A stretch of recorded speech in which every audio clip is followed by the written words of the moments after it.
بسم اللہ الرحمن الرحیم۔ السلام علیکم معلومات ٹیوب کے پیارے دوستو، ہم امید کرتے ہیں کہ آپ خیریت سے ہوں گے۔ پیارے دوستو، احادیث نبویہ صلی اللہ علیہ وسلم سے یہ بات ثابت ہوتی ہے کہ تمام انبیاء علیہ السلام نے بکریاں چرائی ہیں۔ حضرت ابو ہریرہ رضی اللہ تعالی عنہ سے روایت ہے کہ حضور صلی اللہ علیہ وسلم نے فرمایا، ہر نبی نے چرواہا بن کر بکریاں چرائیں۔ صحابہ کرام نے پوچھا کہ آپ نے بھی؟ فرمایا، ہاں میں نے بھی چند پیسوں پر اہل مکہ کی بکریاں چرائیں۔ دوستو، یہ روایت صحیح بخاری سے ہے، یعنی بکریاں چرانا ایک مستقل سنت ہے، اور یہ سنت تمام انبیاء کی سنت ہے۔ دوستو، بکری ایسا جانور ہے جس کے بارے میں ہمیں مختلف احادیث سے اس کے فوائد کے بارے میں بتایا گیا ہے۔ بکری کو پالنے کے حوالے سے ہمیں احادیث میں کیا سبق ملتا ہے، آج کی اس ویڈیو میں ہم آپ کو بتائیں گے۔ نبی پاک صلی اللہ علیہ وسلم نے بکری کو پالنے والوں کے لیے کیا ارشاد فرمایا ہے، یہ سب جاننے کے لیے آپ سے درخواست ہے کہ ہماری آج کی ویڈیو کو آخر تک ضرور دیکھیے گا۔ دوستو، اس کے ساتھ آپ سے یہ بھی گزارش ہے کہ اگر ہمارے چینل معلومات ٹیوب کی ویڈیو آپ پہلی بار دیکھ رہے ہیں اور ابھی تک آپ نے ہمارے چینل کو سبسکرائب نہیں کیا تو سب سے پہلے آپ ہمارے چینل کو ضرور سبسکرائب کر لیں اور ساتھ ہی لگے بیل کے بٹن کو بھی پریس کر لیں تاکہ آپ کے پاس فیوچر میں ہماری اپلوڈ ہونے والی مزید اسلامک اور سائنسی معلوماتی ویڈیوز کا نوٹیفیکیشن بر وقت ملتا رہے۔ اور اگر آپ ہمارے چینل کو سبسکرائب کر چکے ہیں تو اپنی قیمتی رائے سے ہمیں کمنٹس کے ذریعے ضرور آگاہ کریں۔ دوستو، جیسا کہ آپ نے حدیث کی روشنی میں جانا کہ بکریاں چرانا تمام انبیاء علیہ السلام کی سنت ہے، اور ہمارے آقا تاجدار مدینہ صلی اللہ علیہ وسلم نے خود بھی بکریاں چرائی ہیں۔ آئیے آپ کو نبی پاک صلی اللہ علیہ وسلم کی وہ احادیث سناتے ہیں جن میں آپ صلی اللہ علیہ وسلم نے بکریوں کے بارے میں ارشادات فرمائے ہیں۔ آپ صلی اللہ علیہ وسلم نے بکریوں کو باعث سے برکت فرمایا ہے۔ ام ہانی رضی اللہ عنہا کہتی ہیں کہ نبی اکرم صلی اللہ علیہ وسلم نے ان سے فرمایا، تم بکریاں پالو اس لیے کہ ان میں برکت ہے۔ ایک دوسری حدیث میں روایت ہے کہ عروہ بارقی رضی اللہ تعالی عنہ کہتے ہیں کہ رسول اللہ صلی اللہ علیہ وسلم نے فرمایا، اونٹ ان کے مالکوں کے لیے قوت کی چیز ہے اور بکریاں باعث برکت ہیں، اور گھوڑوں کی پیشانیوں میں قیامت تک کے لیے بھلائی بندی ہے۔ پیارے دوستو، ان حدیث سے واضح ہوتا ہے کہ جس گھر میں بکری پالی جائے گی وہ گھر برکت کا باعث ہوگا۔ جس چیز کو ہمارے آقا سردار دو جہاں صلی اللہ علیہ وسلم برکت فرمائیں تو یہ کیسے ہو سکتا ہے کہ اس میں برکت نہ ہو؟ دوستو، آپ کی معلومات کے لیے عرض کریں کہ آپ صلی اللہ علیہ وسلم نے بکری کو جنت کا جانور بتلایا ہے، لہٰذا حدیث پاک کی روایت کے مطابق عبداللہ بن عمر رضی اللہ عنہما کہتے ہیں کہ رسول اللہ صلی اللہ علیہ وسلم نے فرمایا، بکری تو جنت کے جانوروں میں سے ہے۔ دوستو، یہ اللہ رب العزت کی حکمتیں ہیں کہ وہ اپنے بندوں کو اپنی نعمتوں کے ذریعے مستفید کرنا چاہتا ہے۔ ایک اور حدیث کے مفہوم میں ابو ہریرہ رضی اللہ تعالی عنہ کہتے ہیں کہ رسول اللہ صلی اللہ علیہ وسلم نے مالدار لوگوں کو بکریاں اور محتاج لوگوں کو مرغیاں رکھنے کا حکم دیا، اور فرمایا ہے جب مالدار مرغیاں پالنے لگتے ہیں تو اللہ تعالیٰ اس بستی کو تباہ کرنے کا حکم دیتا ہے۔ رسول خدا صلی اللہ علیہ وآلہ وسلم نے ارشاد فرمایا، بہت سے جانور گھر میں رکھو کہ شیاطین ان میں مشغول رہیں اور تمہارے بچوں کو نقصان نہ پہنچائیں۔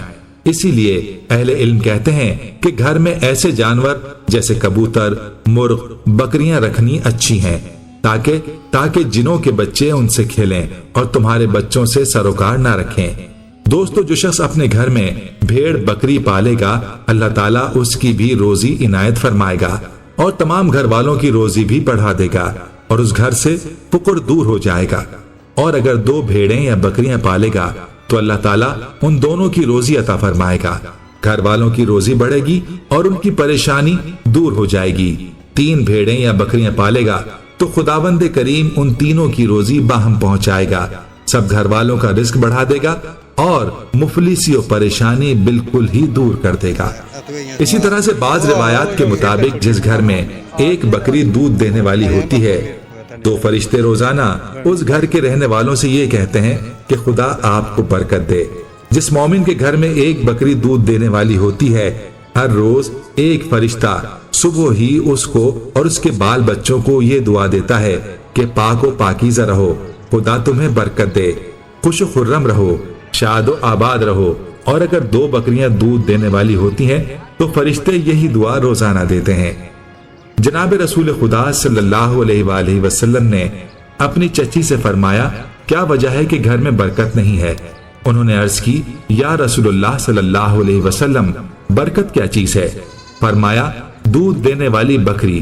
پھر فرمایا، جس گھر میں ایک بکری یا گائے دودھ دیتی ہے وہ اس گھر کی برکت کا باعث ہوتی ہے۔ جس گھر میں شام کے وقت 30 بھیڑیں یا بکریاں داخل ہوں گی، فرشتے دوسرے روز تک اس گھر کی نگرانی کریں گے۔ ایک اور حدیث میں فرمایا کہ بھیڑ بکریاں بھی پالو اور اونٹ بھی۔ ایک اور حدیث میں آپ صلی اللہ علیہ وسلم نے فرمایا، اللہ تعالیٰ نے 3 چیزیں برکت کے لیے بھیجی ہیں، پانی، آگ اور بکری۔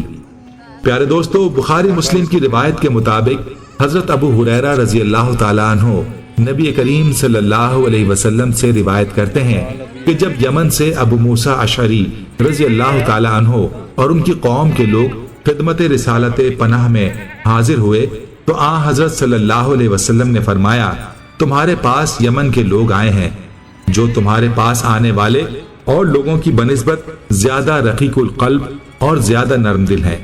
ایمان یمن کا ہے اور حکمت بھی یمنی ہے، اور فخر یعنی اپنے مال و منصب وغیرہ کے ذریعے اپنی بڑائی مارنا اور تکبر کرنا اونٹ والوں میں سے ہے، جبکہ اطمینان و تحمل اور وقار بکری والوں میں سے ہے۔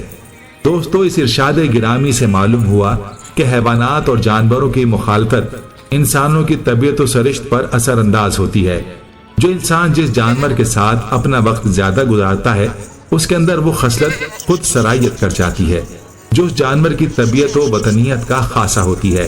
مثلا کوئی شخص اونٹوں کے درمیان رہتا ہے اور اونٹ چرانے کا کام کرتا ہے تو اونٹ کی سرشت میں قساوت و غلظت ہوتی ہے، اس لیے اس شخص کی خو اس کی عادات و اطوار میں بھی قساوت و غلظت آ جاتی ہے۔ اسی طرح بکری ایسا جانور ہے جس کی طبیعت میں تحمل، نرمی اور مسکینی ہوتی ہے۔ پس جو شخص بکریاں پالتا ہے، بکریوں کے درمیان رہتا ہے اور بکریاں چراتا ہے تو اس کی خو اس کی عادات و اطوار میں تحمل، نرمی اور مسکینی آ جاتی ہے۔ اسی پر دوسرے جانوروں کو بھی قیاس کیا جا سکتا ہے، اور بعض حضرات نے یوں لکھا ہے کہ بکریاں پالنے والے اور بکریاں چرانے والے آبادی کے قریب رہتے ہیں اور بستی والوں سے خلط ملط رکھتے ہیں، کیونکہ بکریاں پانی کے بغیر صبر نہیں کر سکتی اور جاڑے وغیرہ کے سخت موسم کو برداشت کرنے کی تاب ان میں نہیں ہوتی، اور اس بنا پر وہ آبادی سے دور ویرانوں اور بے آب و گیاہ میدانوں میں نہیں جاتی، جو اس بات کی علامت ہے کہ ان کی سرشت میں نرمی اور مسکینی اور کمزوری شامل ہوتی ہے۔ اور یہ بعض آبادیوں میں اور لوگوں کے درمیان رہنا ایسی چیز ہے جو طبیعت میں نرمی و مروت پیدا کرتی ہے اور اطاعت و فرمانبرداری کی طرف لے جاتی ہے اور اپنے حاکم کی سرکشی سے باز رکھتی ہے۔ دوستو، آپ سے التماس ہے کہ اگر آپ کے پاس اس موضوع سے متعلق کوئی اضافی معلومات ہوں یا آپ کوئی نیا ٹاپک بتانا چاہتے ہیں تو پلیز اسے ہمارے ساتھ کمنٹس کے ذریعے ضرور شیئر کریں۔ ہمارے پیارے دوستو، ہم یہ امید کرتے ہیں کہ آپ کو ہماری آج کی یہ ویڈیو ضرور پسند آئی ہوگی۔ اگر آپ کو ہماری آج کی یہ ویڈیو پسند آئی ہے تو آپ سے گزارش کرتے ہیں کہ آپ ہمارے چینل معلومات ٹیوب کو ضرور سبسکرائب کر لیں اور ساتھ ہی لگے بیل کے بٹن کو بھی پریس کر لیں تاکہ آپ کے پاس ہماری آنے والی مزید معلوماتی ویڈیوز کا نوٹیفیکیشن